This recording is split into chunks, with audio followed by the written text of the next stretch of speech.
Ladies and gentlemen, welcome to NASCAR. No, I'm just kidding. As some of you may know, and some of you may not, I actually live in the United States. I live in Florida. So even though we have a great variety of cars and just overall machinery, we don't have everything in this country. We do not. There's a lot of things that are not generally available in the United States as it is in other countries or other regions like Europe. Healthcare. But anyway, today we are going to talk about some car brands, or at least some car brands that I think are not seen in the US. And some of these are actually not seen in the US. Some of these are not sold in the US. For example, I know you're looking at Renault over here, but let me tell you something. The only French car brand that is sold in the United States is Bugatti.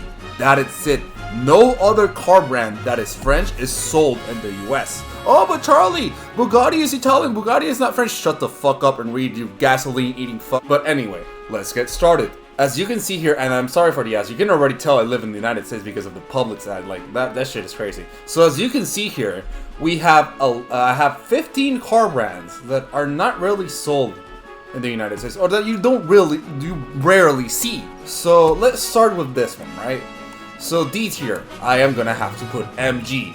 Now MG, as far as I know and as far as my research goes, I've seen these cars around. The first time I saw an MG was in the Dominican Republic a lot of years ago, and I actually went to the Dominican Republic like a couple of weeks ago. I came back from the Dominican Republic a couple of weeks ago, and I saw this car brand, this exact car. I saw this logo and I'm like, that's gotta be a Chinese kind of car, right?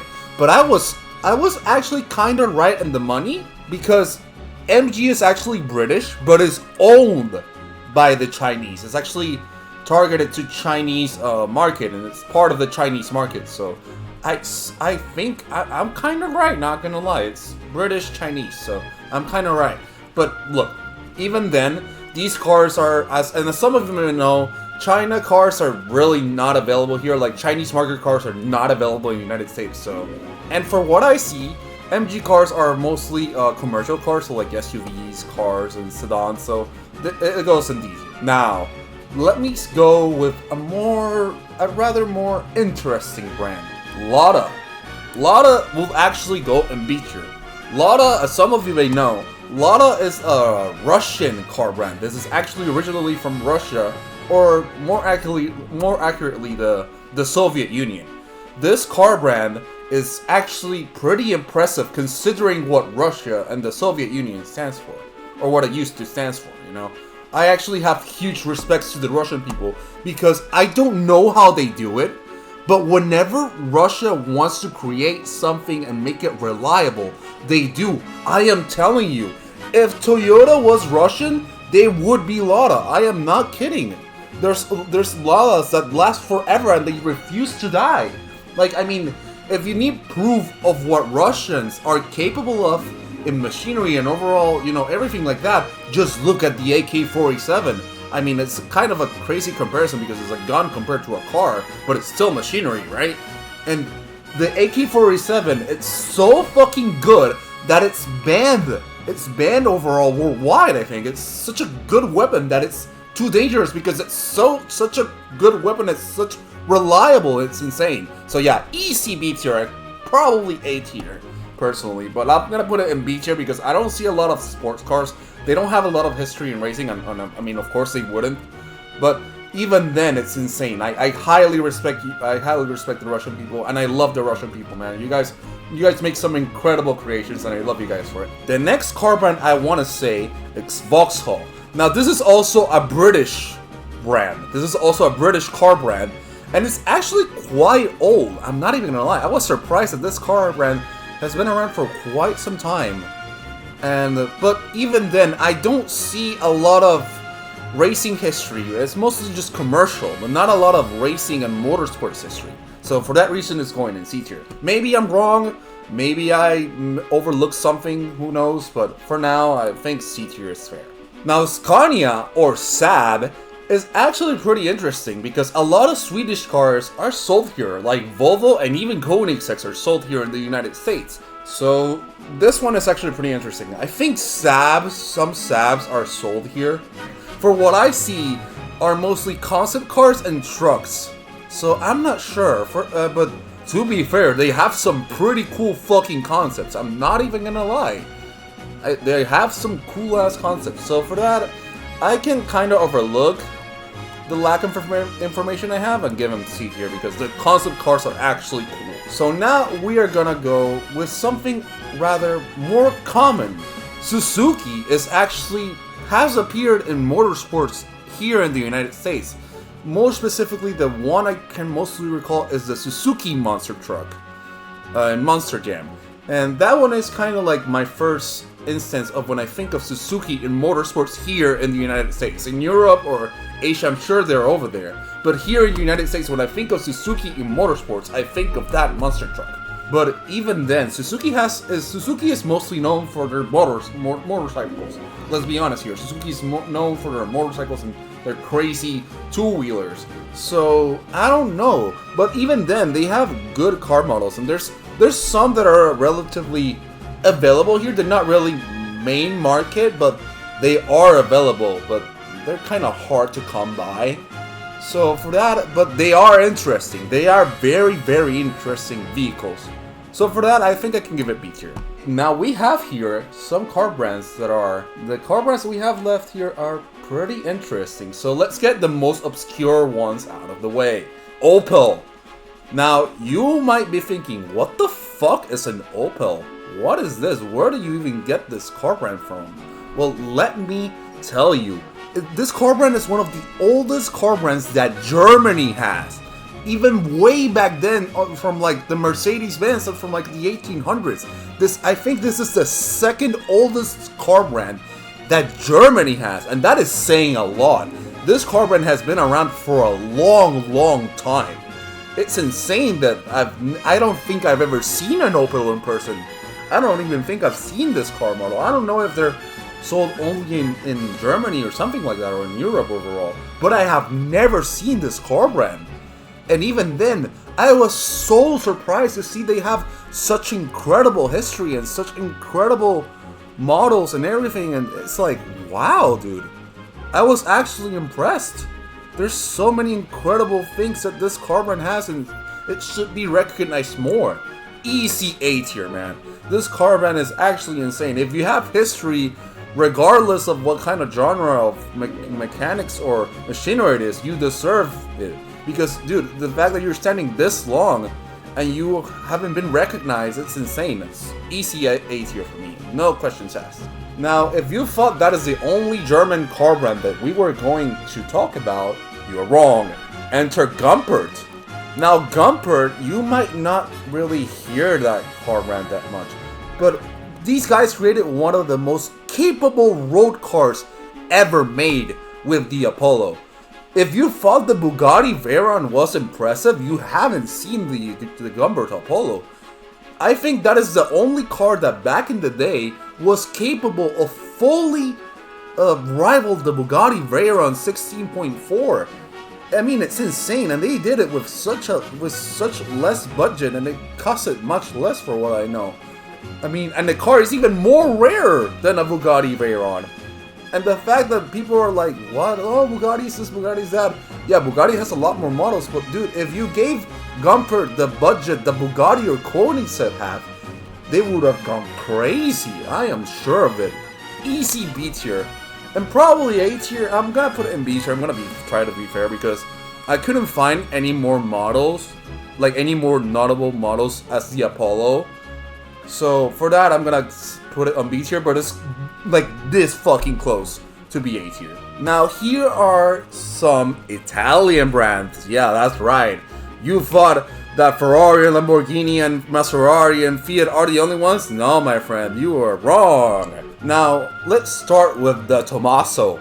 The Tomaso is highly, highly interesting.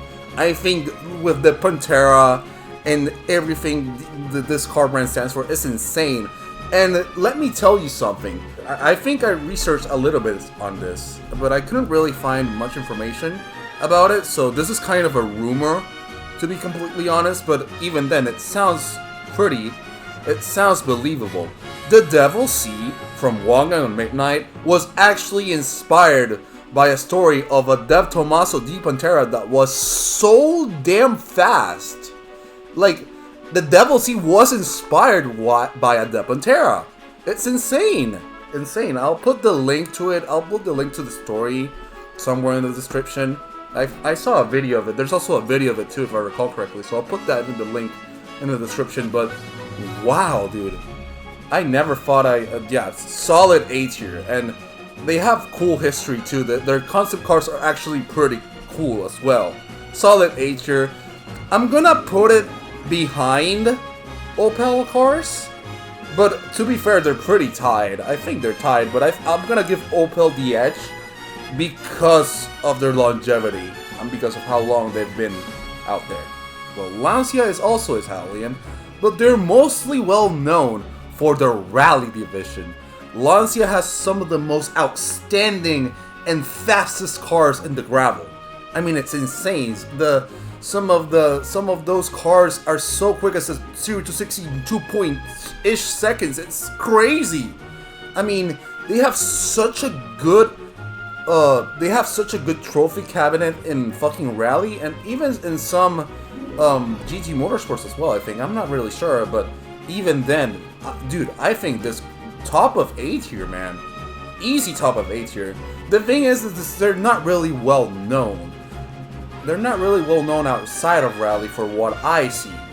Again, this could be completely wrong. My opinion could be completely wrong, or my statement can be, you know, maybe I overlooked something. So let me know if I'm missing something and correct me. I will be glad to know. But anyway, for now, I think A tier is pretty solid for me. Alpine. If you thought that Renault and Peugeot are the only French car manufacturers, I cannot believe I'm saying this, but wow, this is insane. And actually, this car, the car I'm going to be mainly talking about from Alpine, actually appeared in MF Ghost. It's insane. The same car that appeared in MF Ghost is from this car brand. It's insane. The M110. Wow, dude. And I never thought that this car was so old. This car has been around for a while. Mind you, for what I read, this is a branch from Renault, but they're kind of independent. Like, they're not Renaults, but it's kind of like Volkswagen and Audi, for what I see. Easy, solid. I put it on low of A tier, because at the same time, even though the M100 is probably like incredible, it's kind of the same argument with the Gumpert Apollo. Actually, you know what? There. I think that's better. Lotus is also British, and they actually have a pretty good history, not only in motorsports, also F1, dude. And I mean, wow, so many car models. The Elise and the E-Spirit. James May, let me tell you something. If you thought Lotuses are unreliable, just look at James May taking a Lotus E-Spirit to Tierra del Fuego in Argentina. If that doesn't tell you anything, I don't know what will. I do not know what will. Easy S here, man. And the same thing could be said about TVR. The thing with TVR is that they're mostly well known for the Sagres, which is also a pretty cool car. It's fucking amazing. It looks sick as fuck. But TVR, they went so mad once, they went so insane, that they created a 7.7 liter V12 race car that was so incredibly dangerous, it had to be shut down. If I recall correctly, the guy who was, you know, managing the freaking project, he tested the car, and it was so powerful, it was so fast, that it was dangerous. It's scary. I nothing else to say. Now, Seat, you might be asking yourself, what the fuck is a Seat? What the fuck is a Seat? Well, let me tell you something. This car brand is actually not British, not German, not French, not Portuguese. It's Spanish. This car brand is a Spanish car brand, surprisingly. And wow, dude, they have a pretty good, solid history. I mean, the Seat Leon Cupra is their most notable model. But besides that, I don't know. I don't know if they have any other good models besides that one, but their main thing is that model, the Leon Cupra, and some of them. But besides that, they have they're mostly commercial things like daily drivers. But even then, solid C tier, pretty solid C tier, maybe even B tier. So these are the really big two I really want to talk about. Let's start with Peugeot first. Peugeot is one of the top 2 French car manufacturers. So they have such an incredible history. Not only in rally, but also in Le Mans. I mean, what else can be said about this? And they have from everything, from race cars to rally cars to daily drivers. They basically offer everything. There's only one thing that Peugeot doesn't have that I probably missed. Probably they have it. There's only one thing that Renault has that Peugeot doesn't have. And that is kind of the difference I have between the two of them. But for now, I'm pretty sure I can put Peugeot in S tier. And actually, I'm gonna put TVR in top of A tier. I think this is better. Now, the last car brand I have for you guys is by far Renault. There's nothing, absolutely nothing that can beat Renault in this kind of tier list. Like, you compare, Renault has such an incredible and diverse history. Arguably France's top car brand. I mean, they have the Clio V6, they have GT history, they have Le Mans history, they have Formula 1 history. You know that video of the F1 car that's like...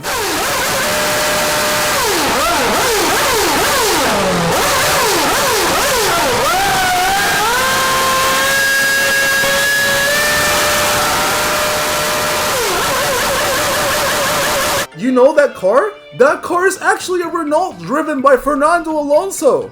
If that doesn't tell you anything, I don't know what will. Easiest S tier in my entire life. I want these cars in the United States. Please, I want a Renault in the United States. I cannot take it anymore. Thank you for watching. I love you all. Bye-bye.